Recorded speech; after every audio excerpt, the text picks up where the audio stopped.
interactive, and I'll come after you for questions. I'm going to talk about search-based financial markets. This is one of the bigger frictions in financial markets is the fact that you have to go and find your counterparty for trade. They're not necessarily waiting for you on the exchange, which is a central marketplace. I'm going to spend the first kind of 15 minutes or 20 minutes just warming you up to the alternative market structures that are out there in financial markets so that you can place search-based markets in context and get a feeling for how market developments have been changing the way that financial assets are traded and priced, and the allocative efficiency of markets, which is one of my primary concerns. Prices, as you know, are not that exciting from the viewpoint of welfare. What really matters is who gets what in terms of assets. Then I'll talk about some basic methodological concerns in search-based markets. So how do random search markets work, whether it's for financial trading or any other kind of trading. This is very basic, with the idea being that rather than just hand you final results, more teach you how to use technique. Then I'm going to do two kinds of applications. One in a fully bilateral market in which there's no designated dealers and anyone can go out and find anybody and make a trade. Think of a housing market. And then finally a dealer-oriented platform market where you approach a small number of dealers and ask them for quotes. We'll talk about the dominant position of dealers in markets. That's going to be quite a theme as we go forward. Again, ask questions anytime. So again, introduction to market structure. Let's start with the idea of a fully bilateral market. Think of a housing market where I want to buy a house. I start searching for a potential seller. If I find one that has a house that I like, we'll negotiate a trade. Otherwise, I break off and go try to find somebody else. And some of the times I'll find maybe somebody that doesn't really want to sell, they want to buy themselves, or somebody that has a house they're already happy with.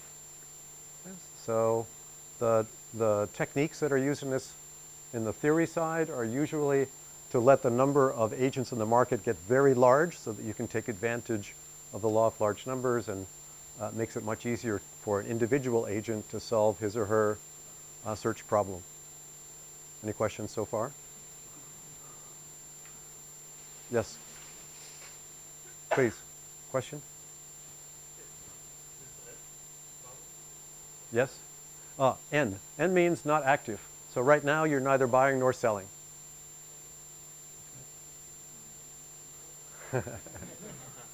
A good question. Another?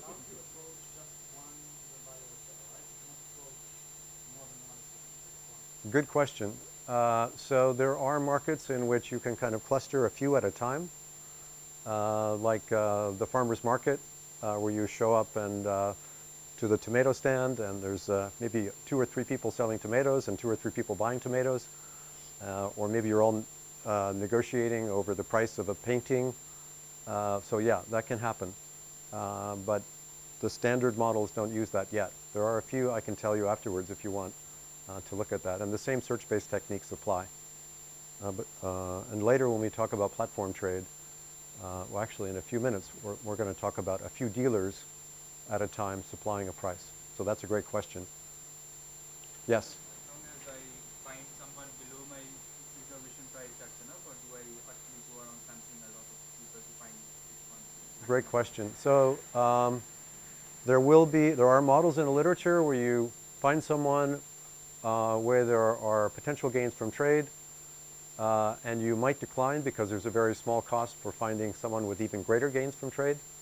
But in the standard models, typically that's overlooked because it's a little bit more complicated, but it is possible. These are great questions, and I'm sure there'll be more in a few minutes. So here's a more typical over-the-counter market. Over-the-counter just means you're not on an exchange, so over-the-counter applies to a lot of structure. And this is called a core-periphery market, where there's a small number of dealers that are willing to buy or sell anything. I mean, to anyone. And then customers come to the dealers and ask for a bid and an offer. And usually you can think of this for modeling purposes as a take it or leave it offer, but later we'll get into the bargaining game that arises when a customer asks a dealer for prices. Now, one of the first things that should occur to you, oh, by the way, what's an example of a core-periphery market? A core market, or a core of dealers with a periphery of customers. What's an example of that in practice? Yeah. Corporate bonds. That's actually my favorite example because it's the market that's made the least progress in moving away from this structure to more efficient structures. Another example, please?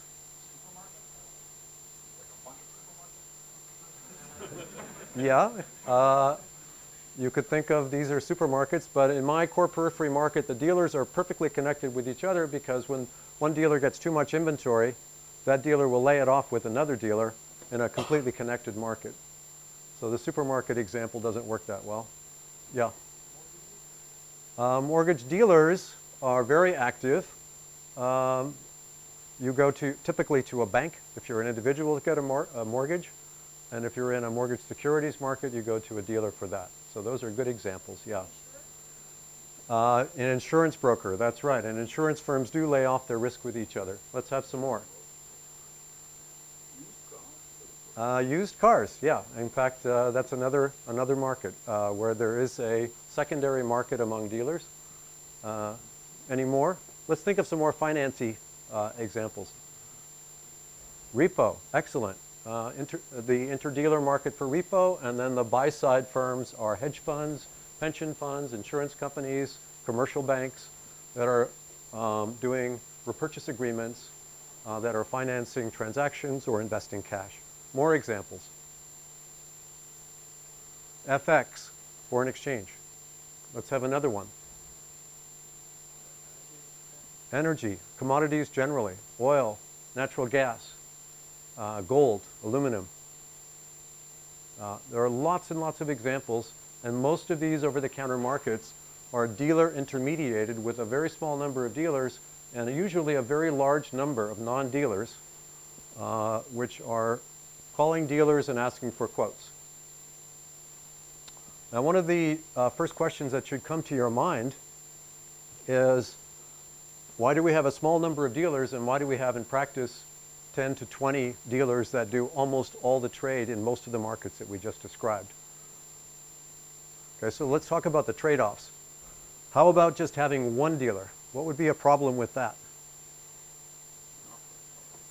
Monopoly power, exactly. So the customers, if they only had one dealer, they would probably get pretty bad prices, and some other customer would say, hey, I'm going to set up shop as a dealer, try to undercut the monopolist and get some of the trade. So one is probably not an equilibrium. Why don't we have 1,000 dealers in the US Treasury bond market? Yeah. Exactly. What cost are you thinking of? Okay, so there's some fixed cost for setting up your desk and getting a license. What about the ongoing cost? What's the ongoing cost for running a bond market that would suggest you wouldn't have millions or thousands of dealers? Yeah. Inventory, exactly. So in equilibrium, a nice paper by Chao-Jun Wong at the Wharton School shows that how the trade-off between inventory costs and monopoly or oligopolistic competition generates a determinate number of dealers, even if you start in a setting where all the agents are ex-ante identical. And that's kind of tying your hands behind your back. Okay, so there'll be an endogenous industrial organization of markets, financial markets, that typically generates this core periphery structure, not just a small number of dealers, but a core set of dealers that are completely connected with each other, and then customers that are typically connected with 1, 2, 3, surprisingly few actually, dealers. They don't seem to be that anxious to shop around. And shopping around is search. So search in this setting is for a customer, if you don't like the price from that dealer, go get another one. This customer actually only has an agreement, sort of a fixed standing relationship with one. This customer could search between these two. Okay, so that's the market structure that dominates almost all of the trade that we just discussed a few minutes ago in bonds, FX, commodities, and so on. Yeah. I assume inventory cost is not a warehouse cost, because it's, so what is inventory cost? Great. Sometimes for dealers it's called balance sheet cost, and there's different themes in the literature.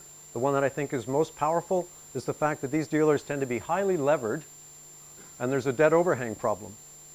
Meaning, if they're going to offer you a price, they have to finance the cash necessary to do that, and the more cash they have on their balance sheet, the more costly it is to their shareholders because they have to run with less leverage. So there's this kind of debt overhang effect that actually I've worked on in some work with Leif Anderson and Young Sohn. Yeah, Gur. What's the customer heterogeneity which is thinking about? Customer heterogeneity? Yeah. Without heterogeneity, they would all go to the same dealer. They wouldn't because of Eric's point. So if there was only one dealer there, and we were all getting... Suppose there are three dealers, but if all customers are identical, why do the customers make the same choice? Why do they make the same choice? Why Meaning, don't they make the same choice? All customers, C1, Bec- C2, C5, C5, C5. well, the fact is, what the choices here are how many dealers do I want to be connected to, so that when I'm ready to make a trade, when I call a dealer, they know that I'm connected to the other one, who might, in principle, give them a better price, and that disciplines the dealer I'm connected to. So why are C3 and C4, why do they make different choices? Well, in this diagram, although not necessarily in the model, they're heterogeneous. So this dealer is very unsophisticated or has a very high cost of forming a relationship with it's a teacher's pension fund in Alabama. They don't really know how to do this sort of thing, and someone told them, just trade with Goldman Sachs, you'll be fine. Here's an example of an actual core-periphery market. This is the one in Europe for credit default swap markets based on data from the European Systemic Risk Board. And I'm not going to go through it in detail, but these the sizes of the blobs are proportionate to how... Sorry? When? This is 2016 data. Yeah, recent. So the sizes of the blobs are proportionate to how much trade an entity does. So a few blobs are doing most of the trade, and I don't know, I'm colorblind, but these are what? Pink? Blue? That's red, that big blob? Okay, well, whatever it is, those are the dealers. There are some non-dealers like these banks that are active, but they're not dealers. They just do a lot of trade in the market because they're buying protection. But almost all of the trade is going in and out of this color, a small number of dealers. The number of dealers that captures most of the trade is about 15 globally.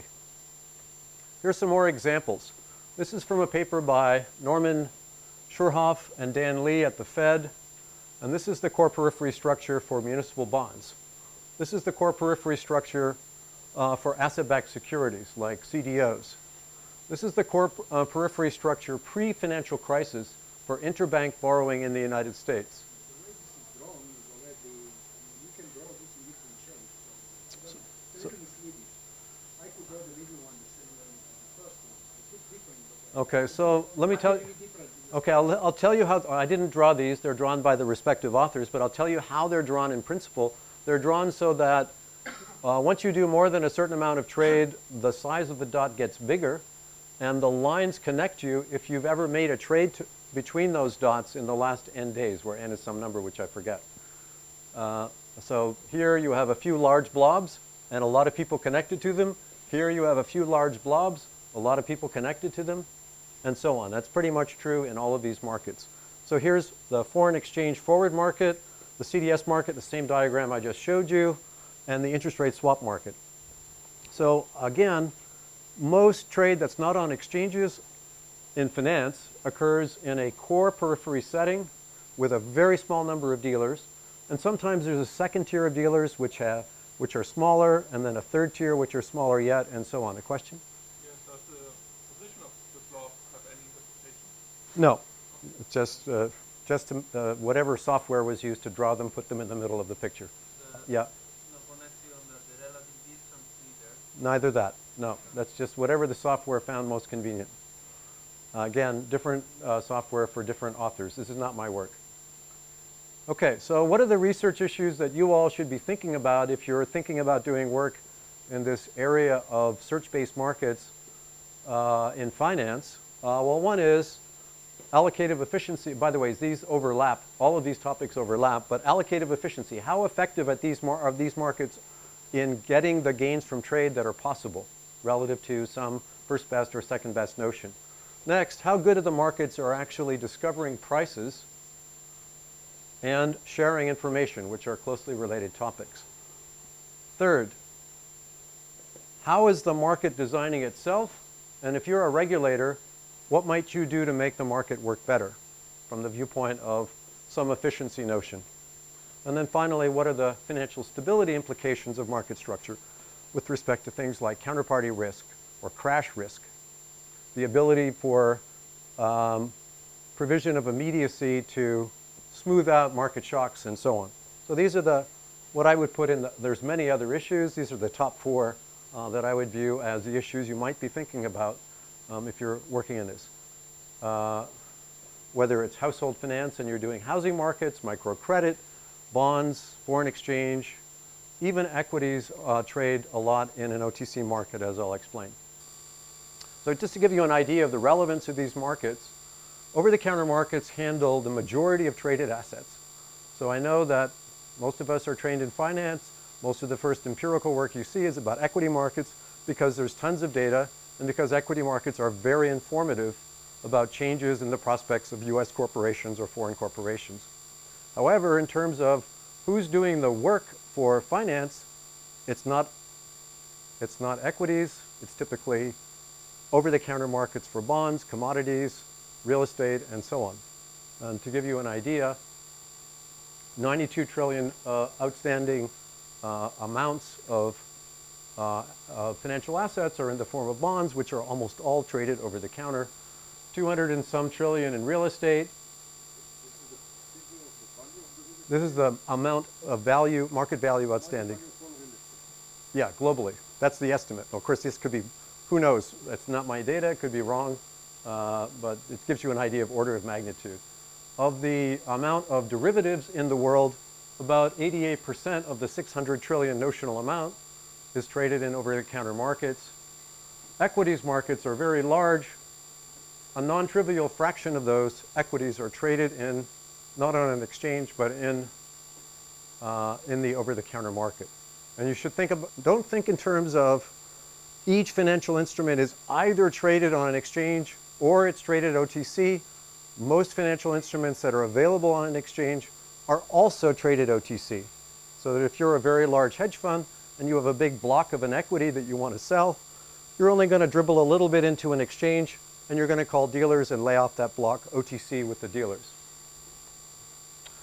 We talked about currencies, commodities, repos, securities lending. If you want to short, you need to borrow the security. Borrowing that security is an OTC market function. Although actually, I think there's an impediment in market formation that prevents it from being exchange traded, which I'll get to in a minute. Bank loans, of course, are financial products that are done OTC, and that's in part because of the credit risk involved, private equities, and so on. In terms of what's doing the work, if you are, let's say, in a corporation in Israel that's publicly traded and you need funding, what market are you going to go to? You need cash. Let me repeat the question. You're the CFO of an Israeli publicly traded corporation. You have a project. You need $100 million in funding.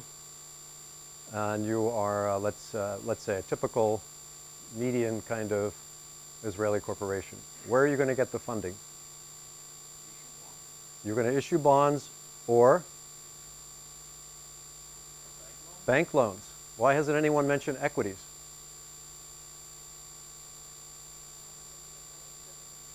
It doesn't make sense for a number of reasons. Give me some reasons that you wouldn't go into the equity market for your typical funding needs, day to day. Yeah. Okay. Well, there are control issues. We're talking about market.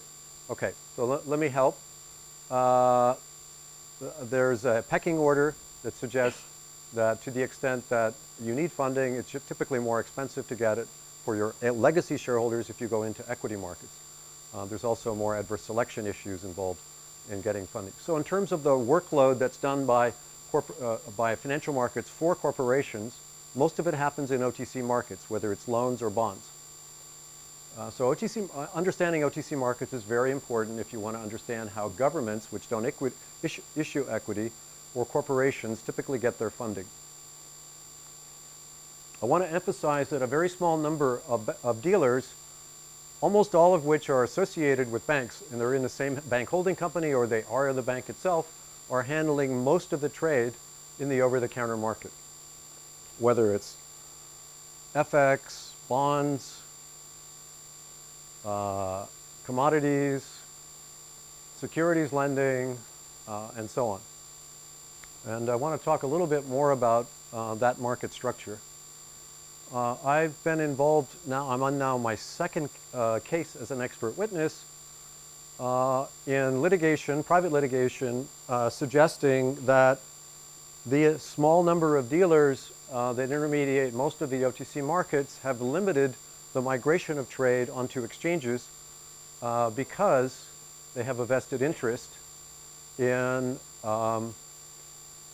keeping their market share, not getting disintermediated by having the ultimate investors meet each other directly on the exchange. That's number one. And number two, relevant to the point that Eric was making, if there's a small number of dealers and there's search costs, you're likely to see some rents associated with dealers extracting price advantage from holdup. So those incentives are plain and common. The question is, have the dealers in fact been limiting migration of trade onto all-to-all anonymous markets? And the allegations in the lawsuits in which I'm involved suggest that they have been active in trying to limit that kind of migration. I've seen all the case discovery, which I'm not allowed to talk about, but I find it very plausible that in some cases where we see very active trade, for example, in on-the-run treasury securities, or foreign exchange, or plain vanilla interest rate swaps, I find it very plausible that dealers have, or the large dealer banks have limited the degree to which trade is migrating onto all-to-all anonymous platforms like exchanges. In those examples, there essentially is no trade of that form. Yeah.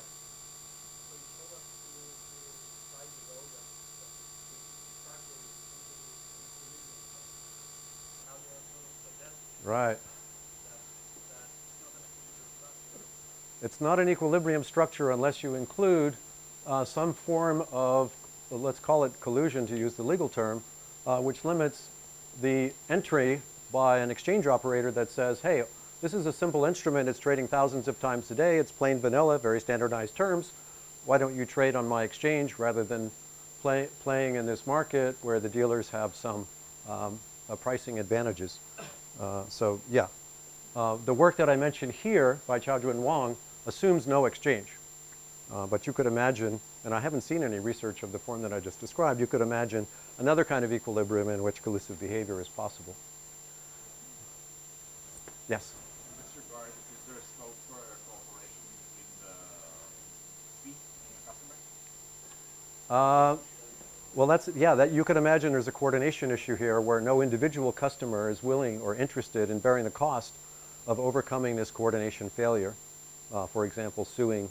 And so the two cases in which I've been involved are class actions in which, again, economics works. Lawyers come in and say, we'll represent the class and we'll take a share of the settlement. The settlement on the CDS case in which I worked was last year for $1.8 billion paid by the dealer banks who were not anxious to have this go to court. Which regulator was everybody was supposed to fix it? The SEC, FTC, or who's going to do what work? Eliminating all this non-competitive behavior. This was private litigation. Right, but in the who was ideally who? Well, in the case of traded securities, there isn't really any regulator that currently is very active. It would be normally an antitrust regulator like the Department of Justice. In Europe, you have very active in goods and services markets, a high degree of action by what's her name, the head of the European Competition Authority, the woman from Denmark. Anyway, so it would be a competition authority. But I'm not going to talk a lot about this issue of action by dealers to limit competition, but we are going to compare to some extent in the next few minutes the degree to which markets are competitive based on existing market structures. Just talked about the relevance of OTC markets.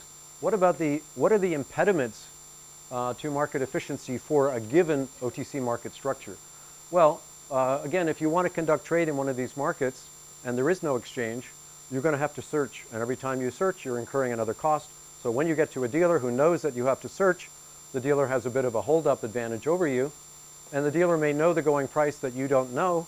So that's two advantages alone. So this is the opaqueness advantage associated with dealers knowing the price and you not necessarily knowing.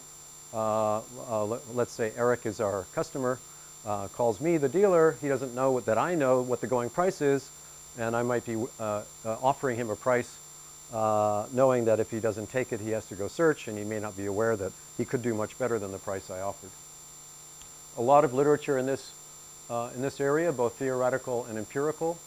A huge amount of literature. This is just a mild sample of the literatures in these cases. And then I'll get to your question in just a second.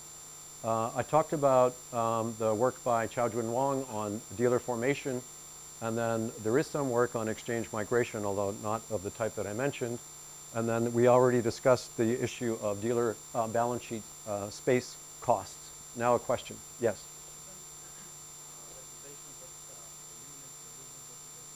Which one?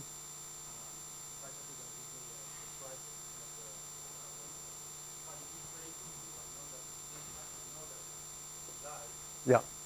So if you're a very large customer, that's a threat to me. And I'm going to say, gosh, I'm so sorry that I didn't give you a good price last time. How did you find that out, by the way? There has to be, we're going to talk about this issue of posted prices, which you can learn about. And in the corporate bond market, efficiency gains have been made by the fact that corporate bond prices are now published after the trades are executed. And you can say, I saw that a trade was made on the same corporate bond yesterday for a price that was much less than what you paid for it. Can't you do better? And I'm going to say, okay, well, you're one of my favorite customers and you trade a lot with me. From now on, I'm going to behave. But if you're a small customer, I'm going to say, gosh, that's just such a shame. I hope you consider trading with others next time, but it's fine if you want to come back to me. So small customers don't have much advantage. The large buy-side firms like BlackRock, PIMCO, and so on, they're not as disappointed. In fact, they're public about the fact they're not that disappointed by the core-periphery market structure because they know that they're getting pretty good treatment because of the reputational costs of getting bad prices. Okay, so this is the alternative market structure that you might have in mind, which is an all-to-all anonymous exchange. The typical method for trade on these all-to-all markets, which we're not talking about today, except by reference here, is a central limit order book where anyone can post bids and offers. Anyone meaning it's all-to-all. Anyone can take bids or offers. And typically you can also post market prices, and in fact a wide variety of types of trades can be posted. You should not be thinking of an exchange market as one with no dealers. In fact, dealers are very important in an exchange market for providing liquidity, because when customer 4 arrives to make a buy, if nobody else happens to be there at that moment in time, a dealer that's a professional responsibility and interest, incentive, is to be there when the buyers arrive, hold the position for a little while, and then pass it on to sellers later. This is best exemplified in a 1986 paper by Sandy Grossman and Merton Miller. Okay, so that's the kind of benchmark. You shouldn't expect all assets to migrate to an exchange, even if there were no impediments to migration, because some assets are just too exotic. They only trade, once in a blue moon, and for those assets, or you may want a customized asset, you call a dealer, and that makes perfect sense. What has arisen in particular since the financial crisis, but already existed beforehand, is a multilateral trade platform at which a customer can launch a request for quote, or RFQ, to multiple dealers at the same time. So this is like a mini auction in which the dealers are competing for the customer's trade. Okay, so you get a moderate amount of competition by having the customers compete. For standard derivatives, the Dodd-Frank Act and MiFID II in Europe now mandates that standard trades must be done on a platform or an exchange. No exchanges have shown up, but platforms are now required by law, and the bid-offer spreads have come down quite a lot because of the entry of these platforms. What you should be potentially concerned about are two losses of efficiency. One, kind of obvious, market fragmentation. You have the same problem at a meta level where the customer has multiple platforms, each of which is populated by a small number of dealers. So you don't get a complete auction of all bidders at any one time and place. The other concern is that the dealers are still getting 100% of the rents associated with the provision of liquidity or immediacy because customers don't themselves get to offer quotes. And the opportunity to both offer liquidity or take liquidity from the market is afforded only to dealers. Customers can only take liquidity and pay for it. So that's a cost. And yeah, question. Relative to a centralized exchange, yeah, if you had a semi-exotic product which wasn't quite active enough or standardized enough to be traded on an exchange, then a platform would be a natural place to offer that. Any other questions about platform trade? Yeah.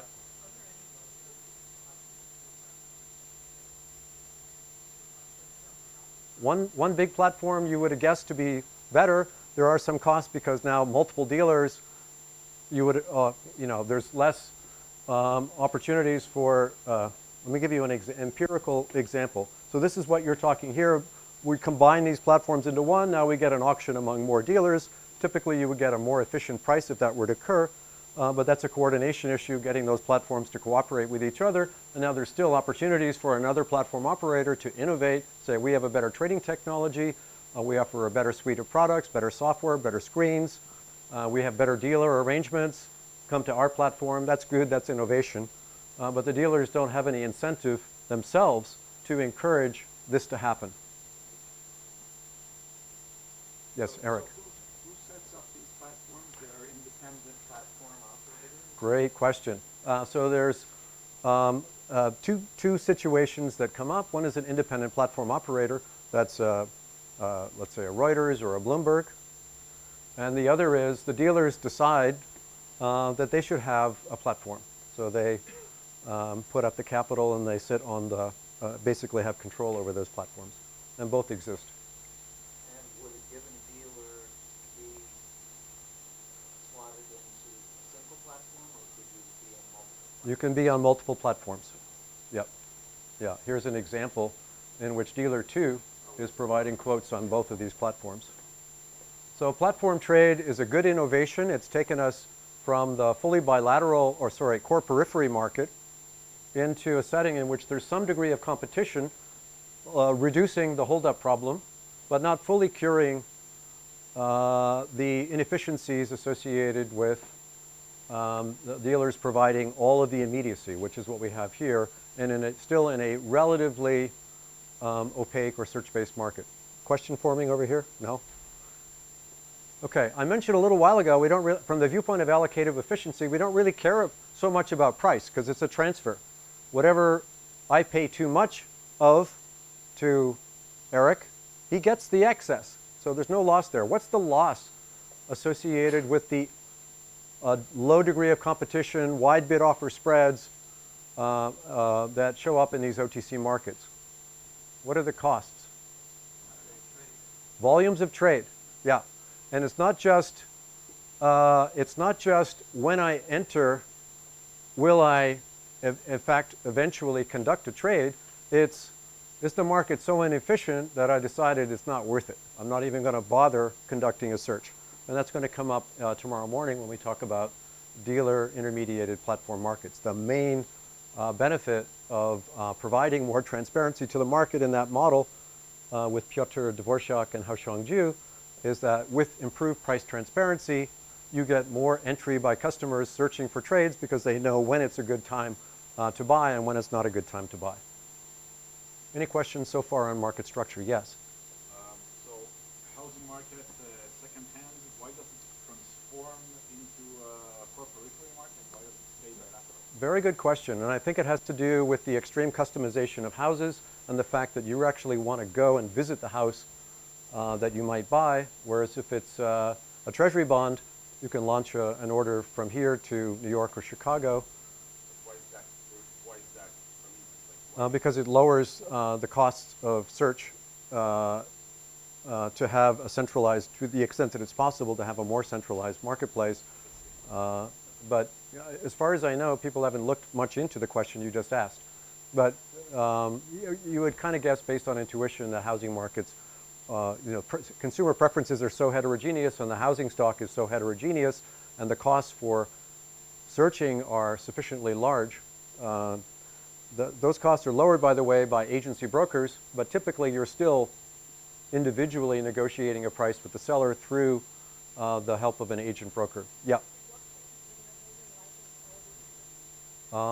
Blockchain will help with respect to the settlement of trades, straight-through processing, faster execution, better record keeping, but I'm not sure it's going to actually change much with respect to finding a good price. There are like now platforms or which basically... Platforms. Did you ask for platforms or blockchain? Oh, okay. I'm asking about platforms. Yeah. Czech Republic is now a huge, like it's called without real estate agent.cz. Yeah. And it's a platform where you enlist like your commodity and it connects like buyers and sellers. Okay, so that's an information platform or an execution platform? We have it in the Bay Area where you can see the stock of housing on the platform, but in the Bay Area platform, you can actually execute or launch a buy order, maybe. But anyway, these platforms are information platforms, I think. Which means brokers? Brokers would actually arrange the trade for you. But I don't think that's what this is doing, but it is lowering information frictions. Yeah. Okay, so let's continue and talk a little bit about the number of dealers that show up at the platform competing for your trade. So this is Eric again. He's launching a request to buy a corporate bond, which I said is the poster child for analysis in this market. By the way, if you're interested in this market, this paper is excellent. It's by Tara Hendershot and Ananth Madhavan. And another excellent paper is by Covert, Pathak, and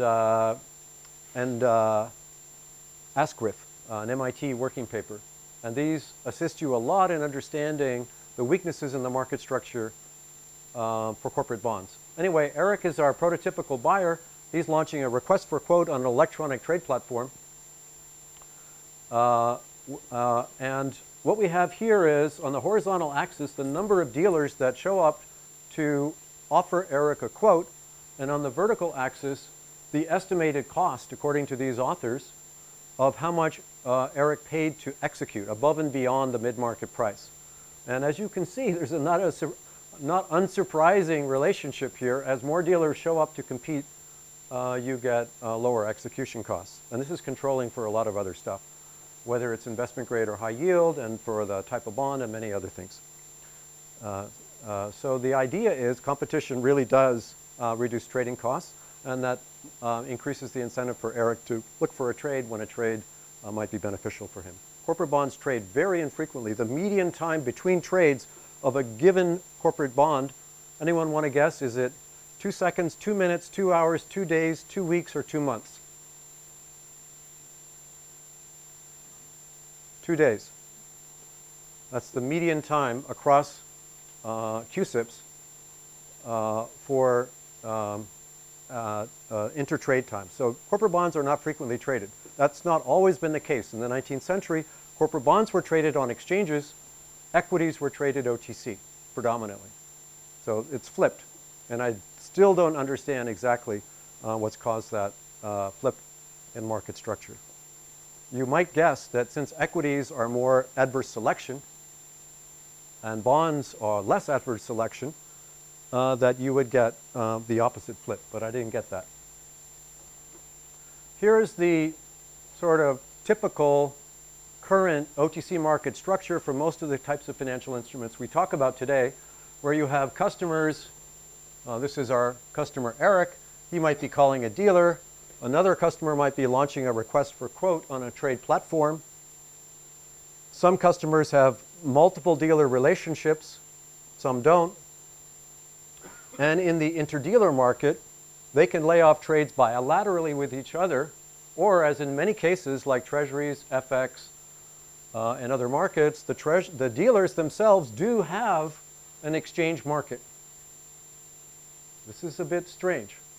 So the dealers understand the benefits and have coordinated around the benefits of having all-to-all trade, but the customers typically don't get into that market. And this is a bit fishy if you ask me. The dealers have ways of excluding them. And the allegations in these cases suggest, well, I'm going to be very careful because this is all being recorded. If you cross the boundary, you will not be appreciated. Sometimes the phrase "the penalty box" is used. Is it not used sometimes as a signaling mechanism between the dealers? You mean whether they trade on an exchange or not? The kind of trade, when they offer something at high price or low price, it will signal to the other because the person moving towards a monopoly. As far as I know, they do compete on price subject to market structure. That is, it's cutthroat competition among the dealers once the market structure is set. And where the values that are missed are, in terms of coordination, are in the market structure itself. That's my broad brush treatment of this. There are some allegations of dealers colluding on prices. My impressions is that that's relatively rare. Okay, so now we're going to go kind of from broad-based institutional market structure and kind of the big picture issues, and we're going to dive down into technique for doing random matching. So the rest most of the rest of our time together today, which I'm watching carefully, is going to be if you are a student thinking about modeling search in one of these markets, and we're going to start with bilateral search. Later we'll get to the core-periphery kind of search. How would you set up a model so that it's tractable and captures at least some of the frictions that we're talking about? The two main frictions, search and bargaining. Okay, we're going to do search first and then bargaining later. I'm going to set this up in continuous time. We're going to talk about a fully bilateral market, and there aren't that many. As I told you, most of the markets that we're talking about are core-periphery. You can think of this as a housing market, for example, or maybe a microcredit market where you have, in your village, you're not sure what family might give you a loan, and so you have a bunch of borrowers and a bunch of lenders looking for each other. But think in terms of a household finance or housing market kind of application. And think in terms of the same picture that you see here, but let the number of buyers and sellers and other traders in the market go to infinity and try to make it tractable. So here's how we're going to do it, which is very typical. And as I'll mention in a few minutes, it covers a wide range of literatures. So we're going to take the set of agents to be the 0-1 interval. So Eric is a point in this interval. And we're going to consider, just as a warm-up model, a market with three types of agents. Mu B are the fraction or mass of buyers. Mu S are the fraction of sellers. And mu N are the fraction of non-active traders at this moment in time, T. Any questions about this so far? Okay. Each buyer, so this is Eric, at some, and this is very simplified modeling, at some Poisson arrival time, will find, so Eric's looking to buy a house. He's starting to search at intensity at plus on arrival intensity lambda, he finally locates another agent. However, he might get unlucky. The agent might not be a seller. It could be an inactive agent or another buyer. He's, in this simple version, sampling randomly from the interval 0, 1. Later we'll do directed search, where he's putting more energy into finding a seller because he's interested in buying. Yes, question, Gore. Pardon me? The classification is price independent. Right now it's price independent. That's right. The trick in these models, almost all of the models in the literature, is first take the search intensities as given and solve for the fractions of agents of each type. Then figure out, based on those fractions and the dynamics of the fractions, what the prices will be negotiated between buyers and sellers. Yes, Abraham, question? No? Okay. Just a skill testing question here. Eric is searching with intensity lambda. Okay, that's the mean rate at which he's finding somebody. He's drawing somebodies from the interval 0, 1 uniformly. What's the mean arrival rate with which Eric finds a counterparty with whom he wants to trade? Lambda multiplied by what? Mu s, right. Yeah, of course. So he's only interested in trading with, interacting with a seller, and so his mean arrival rate of interacting with a seller is lambda times mu s. The inactive agents, yes, question. No, we're going to calculate, well, the intensities for now are exogenous, and we're going to calculate what the masses are in a minute. And there's a subscript t. They're moving over time. Another question, yes?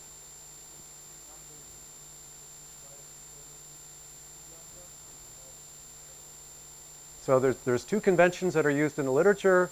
One is to add the two intensities, and the other one is to just take the total intensity with which Eric gets matched. And that's the one we're going to do today, which is the more common one. Okay, so when I say Eric's a buyer, that means he's actively buying. He's not already living in a house he wants to stay in. Then there are active sellers who are living in houses they want to sell. And then there's everybody else who's either not living in a house and doesn't want to because they're renting, or they're living in a house and they're happy with their current situation. Okay, so these inactive agents are not going to remain inactive forever. They're going to either be triggered to want to buy or to want to sell because of a change in family status, a change in job, unfortunate separation with a loved one, whatever. So for some reason, they're going to migrate or mutate, and we'll take that mutation rate in terms of mean arrival per unit of time to be some exogenous number eta. And to make it simple, they will migrate to either buyer or seller, equally likely. And I'm going to come back to you on that in a few minutes with an easy optional homework problem for tomorrow morning. So pay close attention. Eric. You can imagine that if I'm an inactive agent, I will jump in if market conditions seem right. But that seems... This is related to Gur's question. As market conditions fluctuate, the price might drop to the point where you would jump in. And the easiest way to get that into the model is to make lambda a function of a macro variable. But there are other ways to do it. Have changes, macro changes in preferences or interest rates, for example. Okay, so we'll just...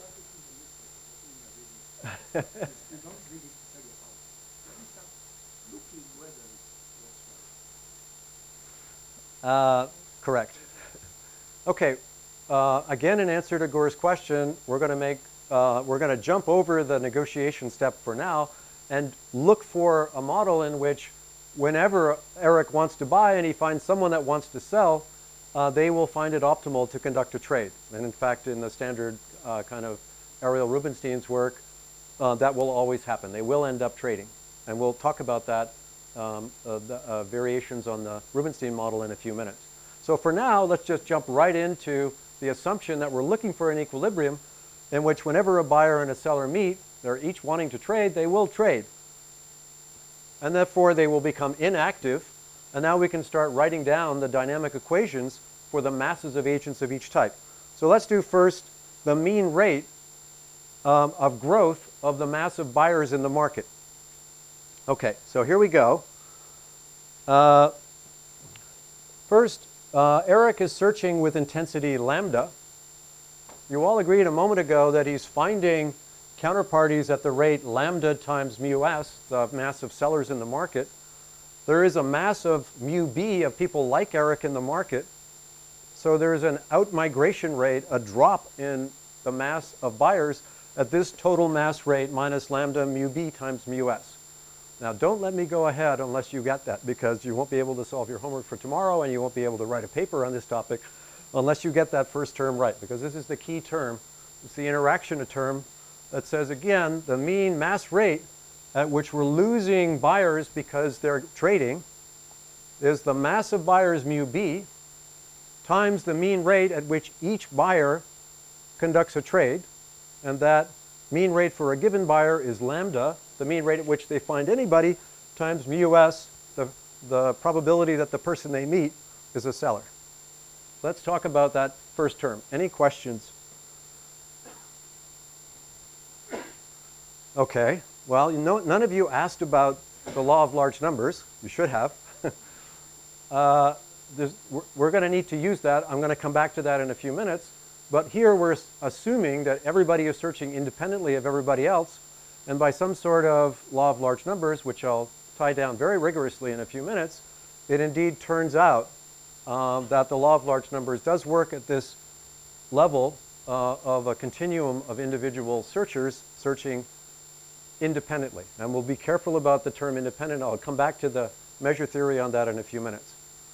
There's also going to be an in-migration rate adding to the pool of buyers, and that's the intensity with which the inactive traders become active. They each become inactive at rate lambda. There's mu n of them in mass, and there's a half chance that when they become active, they enter as a buyer as opposed to a seller.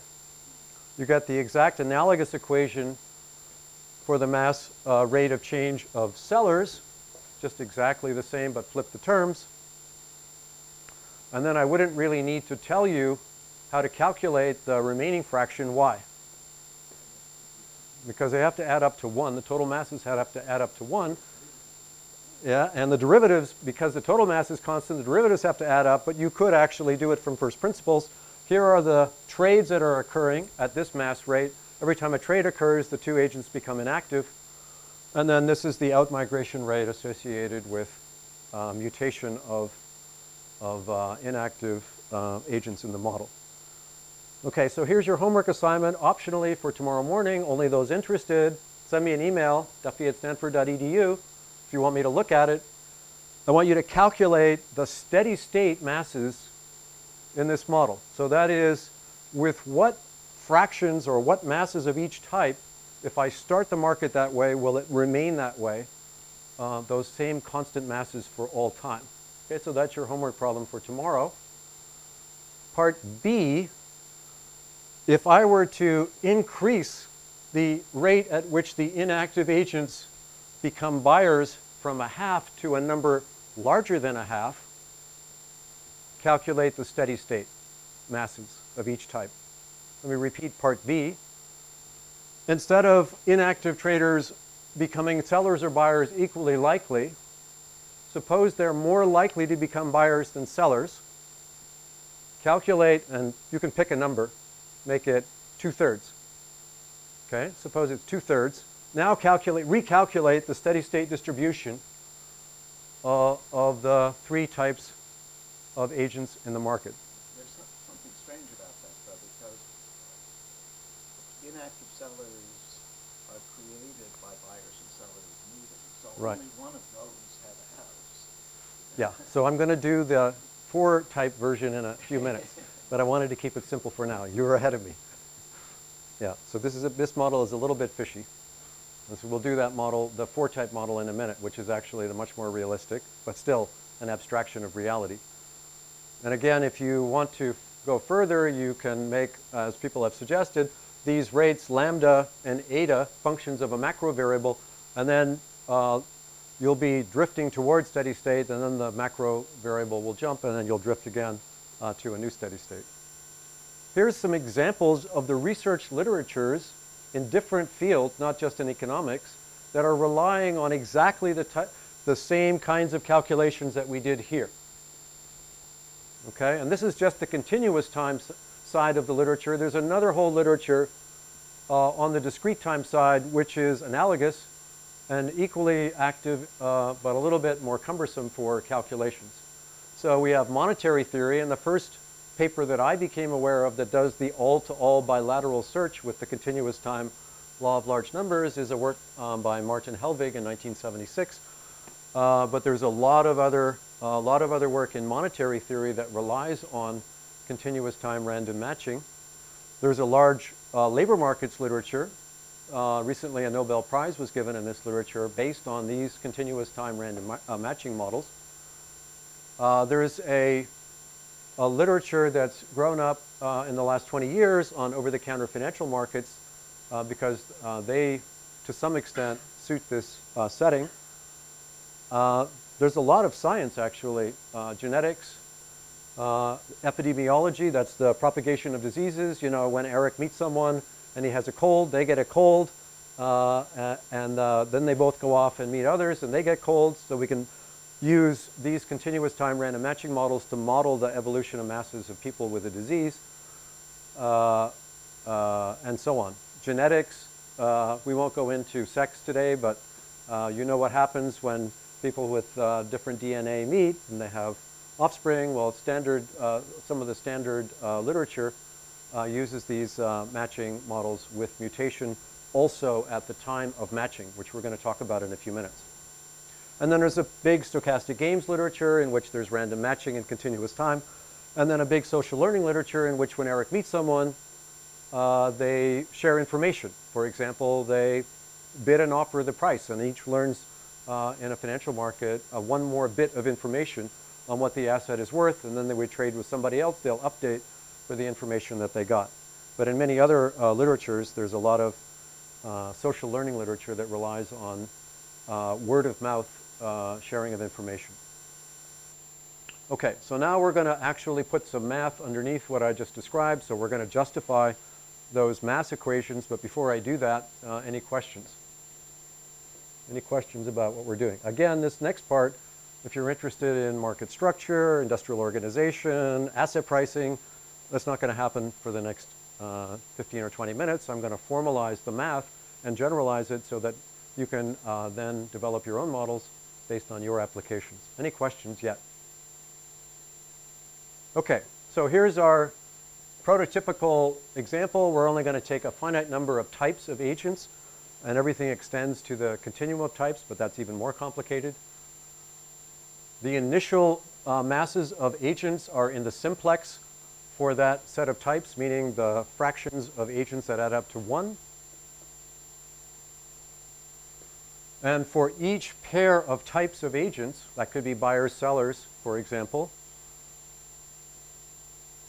an agent of type K could migrate to an agent of type L, and that will occur at some Poisson arrival rate, eta KL. Now a more general matching function, which is very popular in the labor market literature, that says if you are an agent of type K, depending on the current fractions in the market, you will get matched to an agent of type L with some possibly nonlinear function of the masses of agents in the market. Okay, so that's the matching intensity function. And then, of course, the function that you pick for your research problem has to have the obvious accounting identity that the mass of agents of type K times the mean arrival rate at which they get matched to agents of type L must be equal to the mass of agents of type L times the mean rate at which they get matched to agents of type K. This goes back to one of your questions about whether I model this as a one-way total matching rate or the matching rate coming from both directions. Modeling it with the one-way rate, you have to restrict yourself to this accounting identity. It'll arise automatically if you do it the two-way way. For the theorems to work, we want this mapping from masses to meaning rates to be a Lipschitz function, meaning if it's differentiable, it has a bounded derivative. That's just technical. And then finally, when an agent of type K meets an agent of type L, the agent of type K's type will change. So when Eric was a buyer and he met a seller, his type changed to inactive with probability 1. But in a financial market, it could move to, he moves to a new type that depends on the quantity size, the quantity amount of trade that occurred. Or he becomes a relatively inactive buyer or something else. So there could be a random type selection at the time of trade. Any questions about these primitive parameters for the model? And what we're going to do is just write down the same dynamic equations, and then I'm going to claim, based on some measure theory, that there exists a real, an actual mathematical model in which this all actually occurs. Any questions? Okay. So here's the pictorial illustration of what I just said. Here's a model with only 5 agents. Of course, we have a continuum of agents, and they're of 3 types, blue, green, and red. So Mr. 3 is currently red.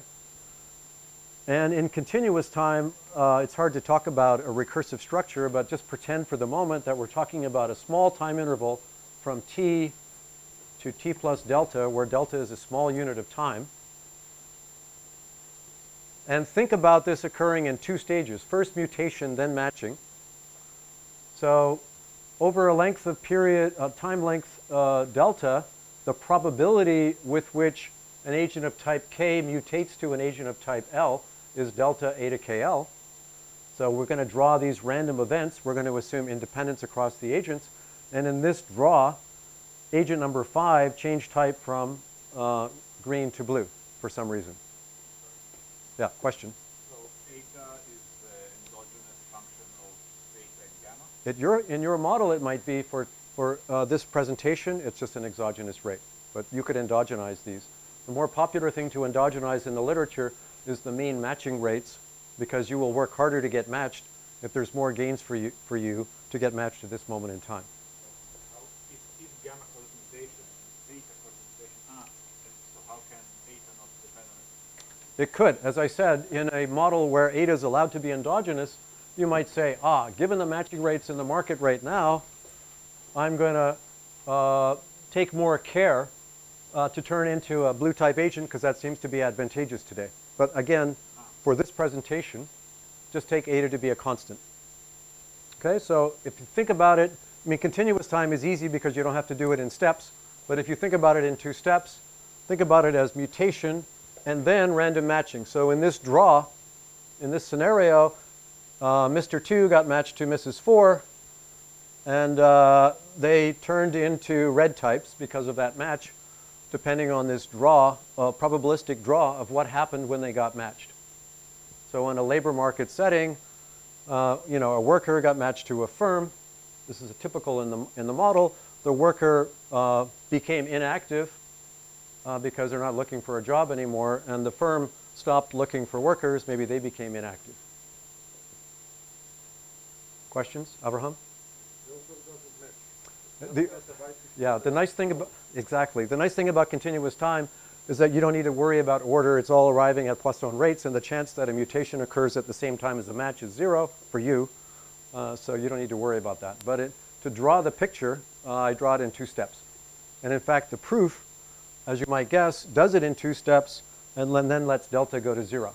Or to be more precise, it uses non-standard analysis and then converts it into standard measure theory using what's called the Loeb transfer theorem. So it actually literally, the proof does an infinitesimal time step and does it in 2 steps.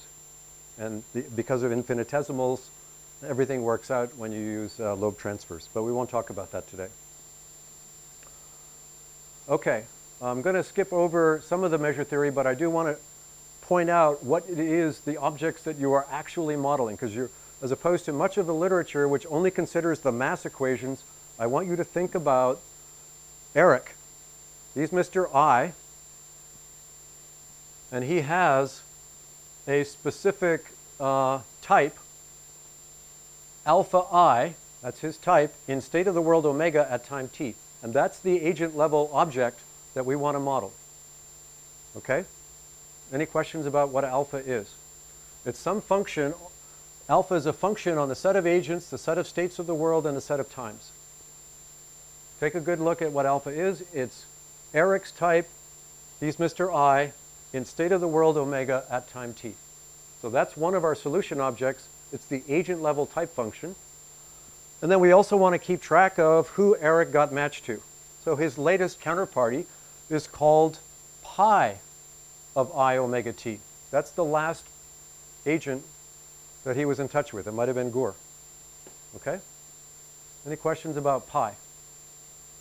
Okay, now the solution object that we're most interested in for solving stuff is the distribution of agent types in the population in state of the world omega at time t.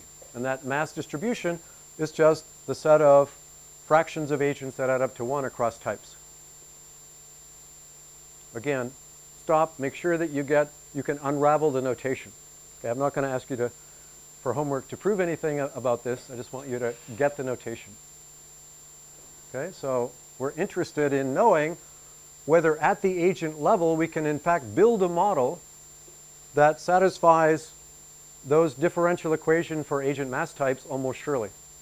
And the answer is yes, Virginia, this model really does exist, and the law of large numbers really does work if you're careful with the measure theory. Okay, I'm not going to do all of it today, but I'm going to give you just the equations of the evolution of types, which is pretty straightforward, and then I'm going to jump over the measure theory and we'll go on to the application in a few minutes. Any questions yet? So here's the differential equation for the vector of masses of each type. This is literally the generalization of the 3-type model you saw a moment ago.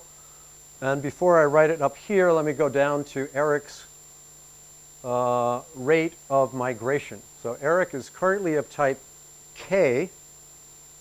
His rate of migration to type L is coming out of 2 sources. First, eta KL is the rate at which he mutates into type L. That's one way he could go from type K to type L. So that's the mean rate associated with mutation. There's another way that he could become type L. And that is that he meets an agent of some type J, and when they match, the draw for his new type is an L type. So this is the meeting rate at which he meets a J type. This is the probability that when they meet, he becomes an L type. Add those up over J types, and that's the total mass, the total mean rate at which Eric is becoming an L type through matching. Now add the mutation rate plus the match-induced conversion rate. That's the total mean rate at which anyone of type L becomes somebody of type K. Now multiply those mean rates for Eric by the total mass of the population of type Eric, and you get the total mass rate of changes of each type as a solution of this ordinary differential equation, if everything is kosher on the measure theory side, which we'll talk about in a minute. Okay, so if you're not familiar with Markov chains, Eric's type is a Markov chain with this transition intensity from K to L, and this matrix R is called the generator for that Markov chain. And you may recognize this differential equation not only for the mass rate of change of agent types, but also as the solution for the probability distribution of Eric's type, which we'll get to later. Yeah. Is RKL UT the same as RUTKL? Not necessarily, because there could be some lack of symmetry going on here. Here, the bottom line, to the right, the most, The bottom line? this one, Yeah. right, and on the top line, the left side. They are the same? Sorry, I missed what you were asking. The subscript 1 is after the new and before the new, you need the same thing. Uh, Right, the subscript appears before the prime. Yes, this bottom one you're asking about, or this equation?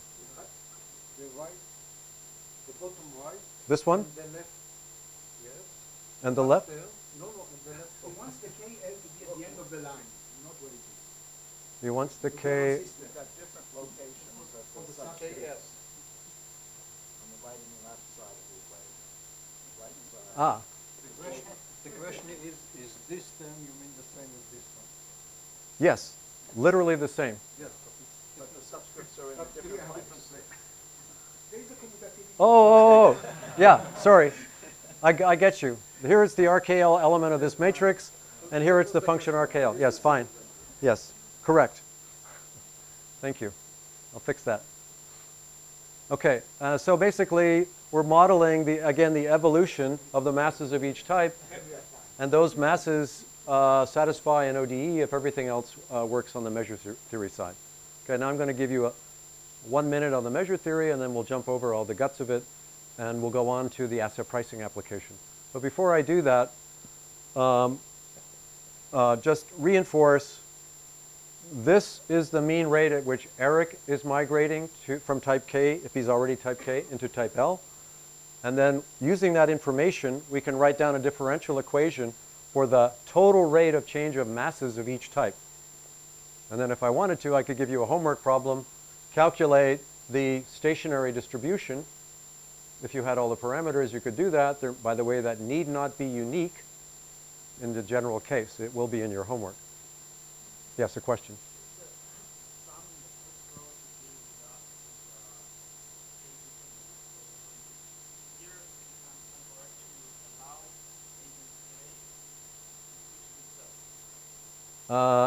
Well, yeah, but that won't do anything. That won't do anything.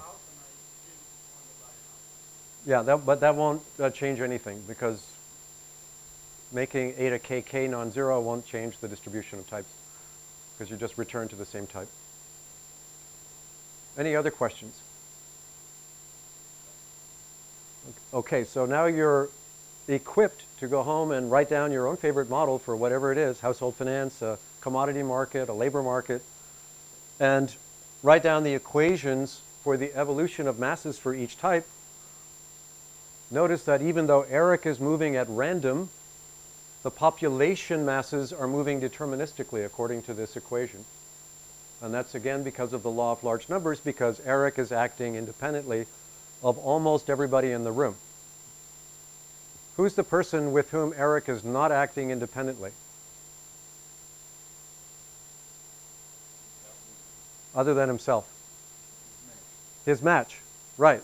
But because of the continuum, Eric's only going to meet a finite number of agents, so that's not going to mess up the law of large numbers, the fact that he ends up being correlated with a finite number of other agents, because the finite number of agents is small in the continuum and doesn't affect the fact that the solution for these equations is deterministic. So we're going to be able to apply the law of large numbers. If you tried to do this with a large but finite number and then take limits, you would get the right answer, but Gore's question would become very relevant.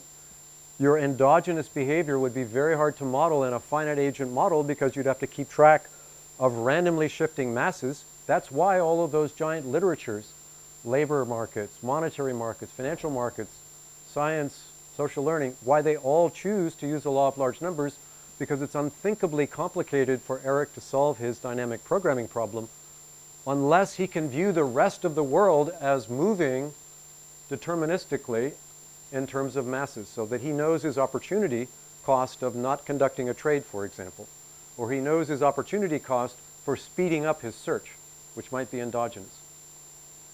Okay, now the measure theory, I'm going to skip over all but one line. The line I'm not going to skip is, if you just do the usual thing and take the set of agents and set of states of the world with the product sigma algebra, which is the first thing you might think of, it won't work. How many of you have had measure theory already? Okay, so about half the room. Okay, so for those of you that have measure theory, this is the first thing you might try. This actually, this construction has a name in probability theory. It's called the monster. Okay? It exists, but it won't give you the law of large numbers. The monster doesn't work. However, all is not lost. By the way, the person that showed that you can't have independence of this with this construction is Doob in a 1953 paper. A question. There was a question about the monster. No questions about the monster. Okay.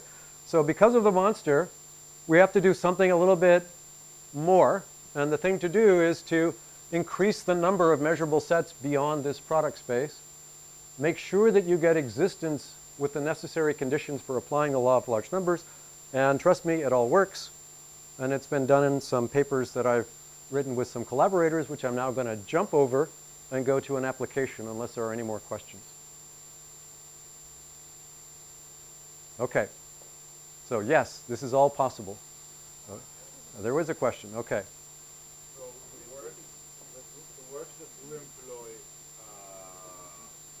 not measured here, so they have a finite number of agents. Yeah. Are you saying they're wrong? No, with a finite number of agents, it works very easily, but you can't use these deterministic mass equations because the law of large numbers applies for either a limit, infinite number of agents, or in principle for a population that's already at infinity. Economists love to work on one model rather than a sequence of models for the reasons that I've already described. It's easier to calculate behavior when you're dealing with one model than to write down behavior for each of a finite number of agents model and then take limits. That's a nightmare. Okay. Any other questions? Okay, so I'm going to skip all the math and I'm going to go directly to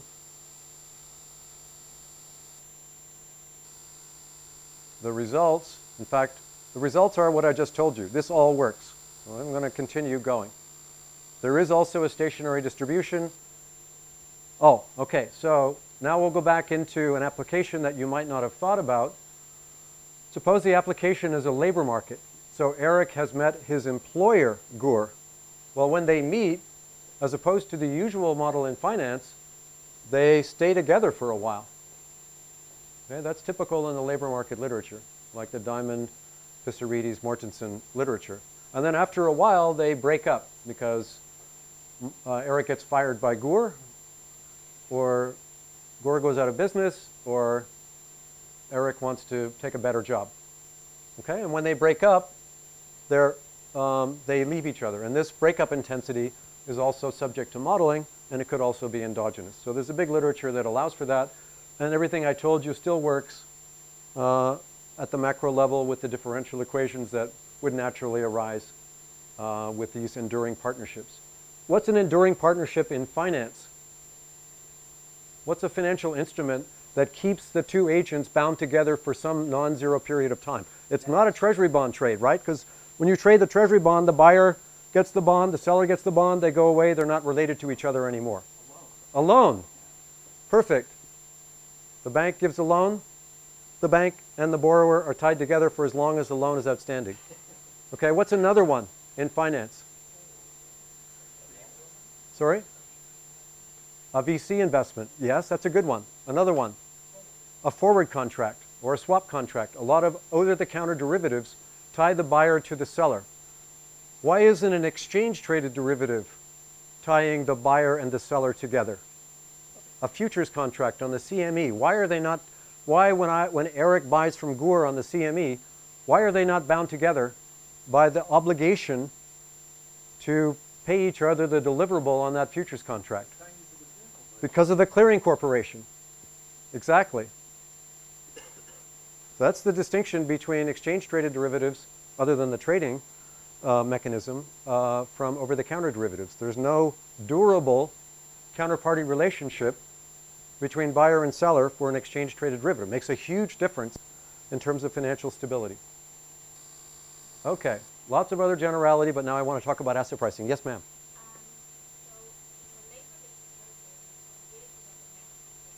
Yes.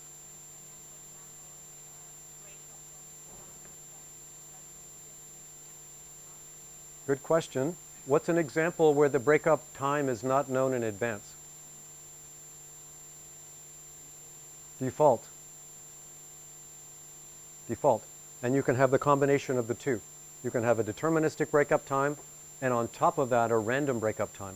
What's another example in which Eric has signed a contract with Gur for 10 years in which they may break up that deal before the end of 10 years? Well, okay, other than that, a financial reason. An option to do what? To buy out the other, to prepay the loan. for Eric to call Gur and say, remember that forward contract that we have for 10 years? I want out. Why is that a problem for Eric? Why does that represent a difficulty in the OTC setting for Eric to call Gur and said, I'm tired of our counterparty credit risk relationship. I want out. So let's trade back the other way, reverse the trade we started. Hold up. Somebody said it. Who said it? Gur. Okay. Because now Gur is in a unique monopoly position. He is the only person that's the counterparty of Eric on this trade. He can name whatever price he thinks Eric is willing to pay to get out of this deal. So that's another form of hold-up problem in OTC markets. Okay, now we're going to go back into the same kind of model and solve for financial asset prices. And now that you know the whole technology, it's going to seem dead simple. Any questions before we do that? And I want to be careful of time. Okay. Oh yeah, good. So we have 9 minutes. Any questions before we get into this? Please be my guest. Just to remind you what's coming tomorrow, whatever we don't get done of this, I'm not going to rush through it, we'll continue tomorrow. And then we're going to do the case where instead of these giant populations of continuum that are all finding each other, we're going to model all of you as the buy-side firms, except for the front row, which are the dealers. There's only a finite number of them, and we'll model you all as the continuum of buy-side firms looking for a deal from one of these dealers in the front row, and there are 1, 2, 3, 4, 5, 6 of them. Okay, so now you have to consider your search options among 6 dealers, not an infinite number, and it will change the economics of the situation, typically to the favor of the guys in the front row. Okay? Any questions before we do those 2 things? Okay, here we go. I'm a little bit worried of launching into this whole model with 5 minutes left to go. I would prefer, actually, to keep the whole thing integrated rather than trying to get you to remember the first 5 minutes worth of this. Are there any questions about what we've already done that you would like to explore for a minute or 2? Yes? We talked about enduring relationships like a minute ago. What about repeated interactions? Could it also be modeled in that framework, or do we get to make a slide-based? Great question. So let's go to the model that we just described, and I'll go back to the finite agent picture of it. Well, way back. There we go. Okay, so we're doing the continuum version of this model where anyone can meet anyone. And now we're going to talk about repeated interaction, which could matter, for example, for reputation. Someone asked earlier, what if I gouge you on your price, and now you're going to pay me back the next time you see me by not wanting to do a trade or something else, or not searching for me? Give me your reaction to this. What's your question? What's your name? Sorry.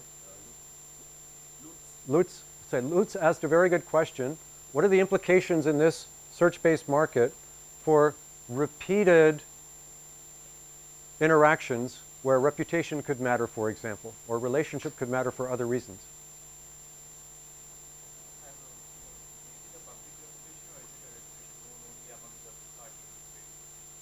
Oh, that's a good question.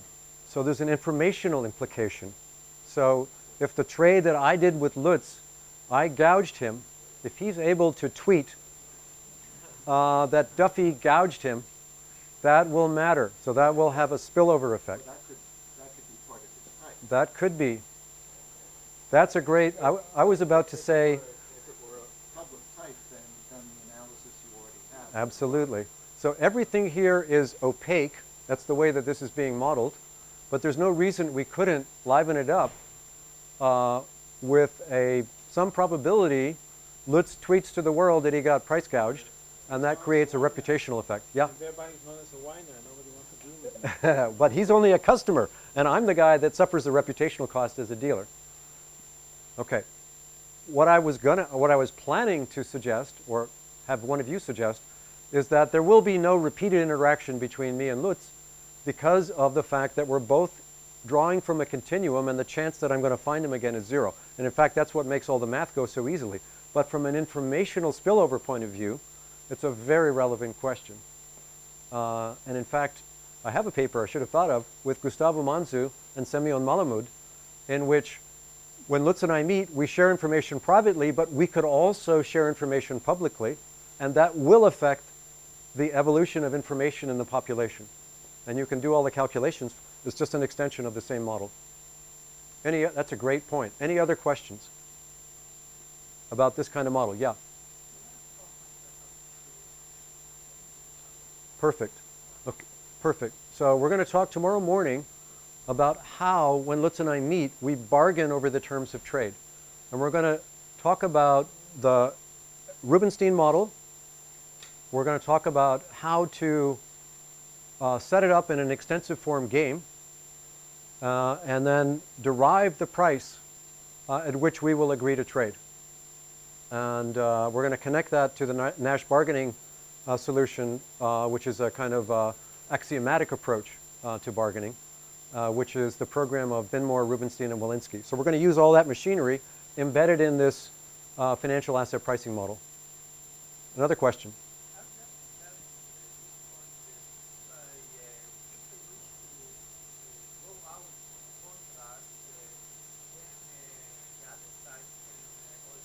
Hold out.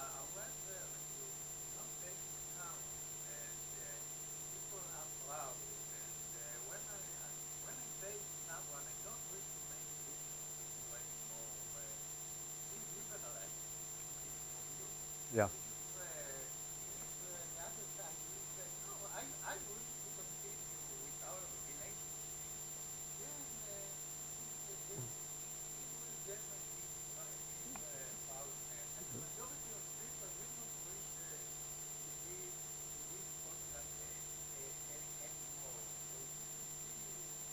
Right. So there is a reputational effect. It's related to Litz's question. There's also some famous spillover informational effects from the financial crisis when certain derivatives positions with Bear Stearns, a famous investment bank that doesn't exist anymore, their quality came into question because Bear Stearns was teetering on the edge of survival. Firms called Bear Stearns and said, I don't want to have this deal anymore. Please move my position to Goldman Sachs. And that actually happened. And when news of it was released to the market, many other firms called and had their positions moved away. And that caused Bear Stearns a lot of difficulty. So, there's some germs that are worth modeling in this kind of going back to the reputational effects and desire not to have people reversing their positions. But it is commonly done in practice for various reasons. Eric doesn't need his position anymore. He just wants to get out, and Gore is happy to accommodate at a price that Gore is going to elevate a little bit to gouge a little bit out of Eric, because his next best opportunity is to be stuck in this trade.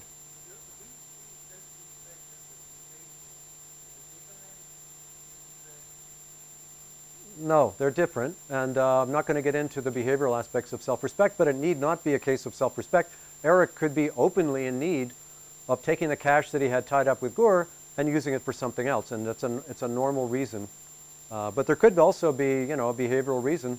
People might not want to release somebody else out of a trade or call somebody else and ask to get out, and that's not normally modeled in this setting, but there's no reason it couldn't be. We have 30 seconds. A question? Yes.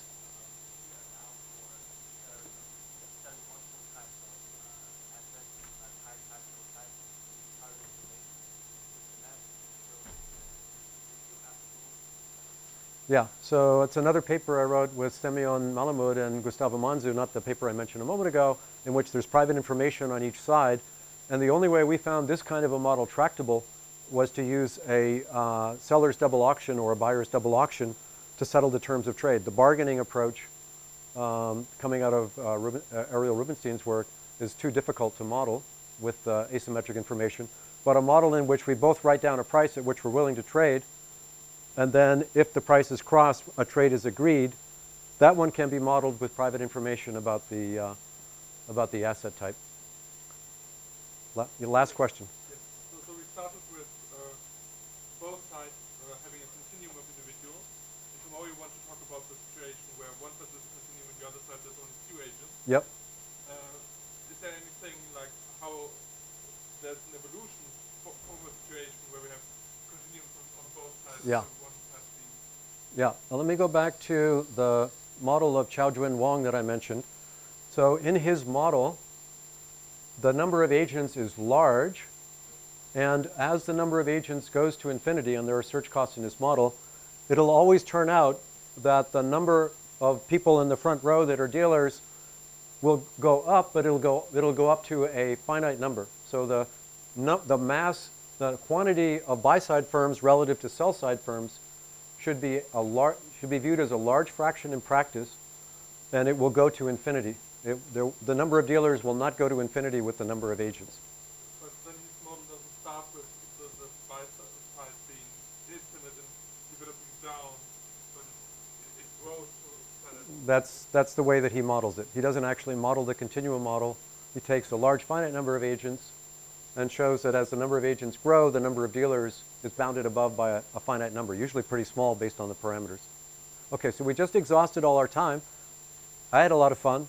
Don't forget, anybody that wants to send me a homework solution. I'll see you in the morning.